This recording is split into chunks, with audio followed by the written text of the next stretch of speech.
तुम्हारी उपस्थिति में ही आकाश के मनोभाव को ये धरती साकार कर रही है।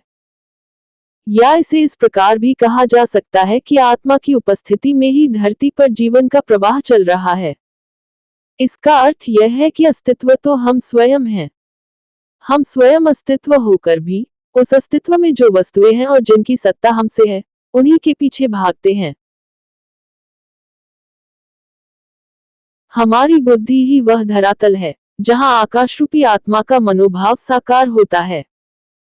वही साकार रूप हमारे लिए प्रत्यक्ष संसार बन जाता है। निराकार आकाश रूपी आत्मा ही अपने मनोभाव के रूप में बुद्धि के तल पर प्रतिष्ठित होकर साकार रूप में प्रकट होती है। अतः ये साकार निराकार से पृथक नहीं, उसी का प्रत्यक्ष रूप है।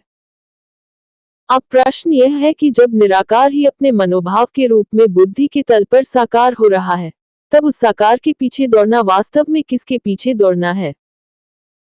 जो भी मन करे वही बिना उचित अनुचित का निर्णय किए उसके प्रवाह में बुद्धि को प्रवाहित होते रहने देना, ये तो कुछ ऐसा है जैसे पांडव ने दुर्योधन की जंघा पर द्रौपदी को लाकर बैठा ही दिया हो, क्योंकि यहाँ उसका स्वामी अहंकार है। कहीं तुम्हारी कीर्ति के लिए तुम्हारी भावनाओं को तुमने अहंकार के राज्य में उसकी नर्तकी तो नहीं बना दिया है। पहले तुम्हें संभालो और तुम स्वयं संभलो। यदि यह मेरी बात समझ में आ गई है, तो इसका अर्थ है कि तुम अभी भी संभल सकते हो। तुम्हारे लिए मैंने आत्म प्रकाश रूप यह आत्मनिरीक्षण, आत्मविद्या का विषय तुम्हें देने को उद्यत हुआ हूं।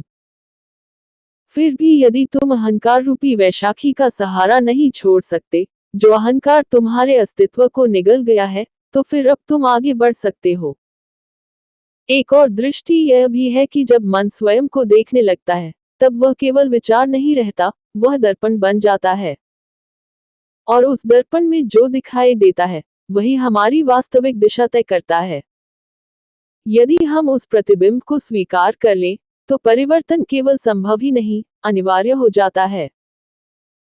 ये समस्त विचार केवल एक संकेत है अपने भीतर लौटने का, अपने ही मन को देखने का और यह समझने का कि जहां हम स्वयं को खो देते हैं, वहीं से हमारे दुख का आरंभ होता है। यदि यह शब्द भीतर तक स्पर्श कर जाएं, तो ये केवल वाक्य नहीं रह जाते, बल्कि आत्मजागरण का निमंत्रण बन जाते हैं। धन्यवाद। श्री कृष्णा।